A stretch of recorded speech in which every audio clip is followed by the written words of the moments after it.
औज़ु बिल्लाहि मिनश शैतानिर रजीम बिस्मिल्लाहिर रहमानिर रहीम इहदिनस सिरातल मुस्तकीम। हर मुल्क के अंदर 3 अदार ऐसे होते हैं जो एकदम मुखलिस और आज़ादाना होते हैं। इनके ऊपर किसी तरह का दबाव नहीं होता और ना ही वह किसी तरह का भेदभाव रखते हैं। मुल्क में बसने वाले हर एक नागरिक को वो यकसां के तौर पर देखते हैं। पहला मिलिट्री,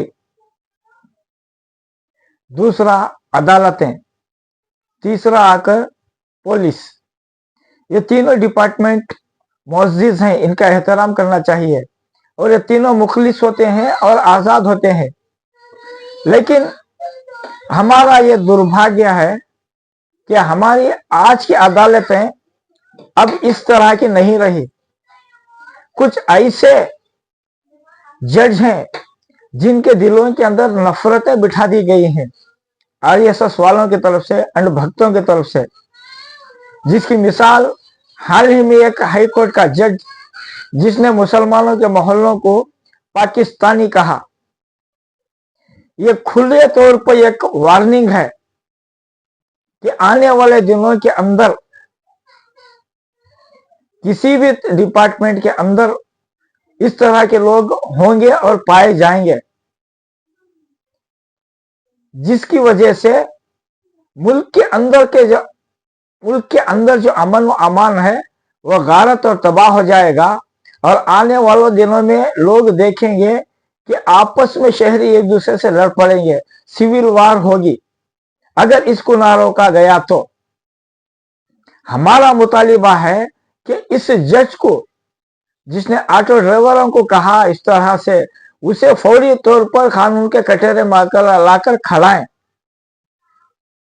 क्या वो ये नहीं जानता कि मुल्क की अगर पुलिस अपने काम पे 100% दुरुस्त होती, रिश्वत ना लेती, तो ऑटो ड्राइवर इस तरह की हरकतें करते, 6-6, 7-7 लोगों को बिठाकर ऑटो लेके जाते।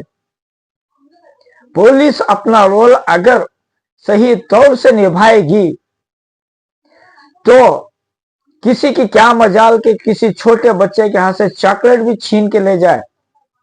मगर अफसोस, रिश्वतखोर पुलिस की बिना पर आज मुसलमानों के मोहल्ले में अफसोस से कहना पड़ता है कि ड्रग्स का कारोबार हो रहा है। कौन इन कारोबारियों को बढ़ावा देते हैं? पुलिस ही तो है, इनके पीछे सियासतदान ही तो हैं। अब मुसलमानों को ये बात समझ लेनी चाहिए कि आने वाले दिनों के अंदर जो Modi one nation one election का जो मुद्दा उठाया है, इससे हमें समझना चाहिए कि हमारे आगे आने वाली नस्ल जो पैदा होगी गुलामी में ना पैदा हो बल्कि आजादाना तौर पर पैदा हो और उनकी जिंदगी आजाद हो, गुलामी में ना हो। इसके लिए हमें जरूरी है कि हम ये एक प्लेटफॉर्म पर आए। हमारा एक ही सियासी प्लेटफॉर्म होना चाहिए और वो कांग्रेस नहीं, एसपी नहीं, बीएसपी नहीं, और वो है एसडीपीआई और एमआईएम। अगर आज हम इसको मजबूत ना किए तो हम फुटबॉल के जैसी हालत हो जाएगी हमारी। हर कोई हमें लात मारेगा, हवा में उड़ाएगा हमें। क्यों? क्योंकि हम अंदर से खाली हैं, खोखले हैं। हमें मजबूत होने की जरूरत है। उम्मीद है, अल्लाह ताला से खवी उम्मीद है कि आपको ये मेरी छोटी सी बात पसंद आई होगी, समझ आई होगी। एक प्लेटफॉर्म पर आए, मुत्तहिद हो जाएं, इन 2 सियासी पार्टियों को मजबूत करें। इंशाअल्लाह अल्लाह ताला वो दिन दिखाएगा कि पार्लियामेंट के अंदर भी हम लोग इनके एजेंडों को नाकाम करने के लिए हमारे नुमाइंदे इनके खिलाफ डटे रहेंगे।